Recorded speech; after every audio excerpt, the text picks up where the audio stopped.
ilusiones, se embarcó esta charanga bajo bandera de los Tardones. Partieron del puerto Antrosio, del país donde nacen los sueños, y a golpe de turuta y bombo de los mares se hicieron dueños. Después de algún abordaje, tempestades y promesas, llegaron buscando tesoros a esta cuenca del caudal.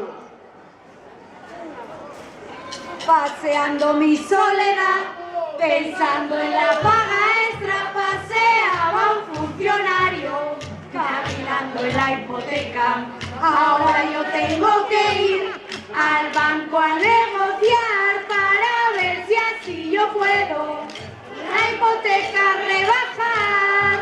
El director del banco se frotaba bien las manos cuando yo a él le decía: revise ahí, señoría, que no tengo ni papitas, lentejas ni macarrones, que me voy a morir de hambre pensando en la paga doble.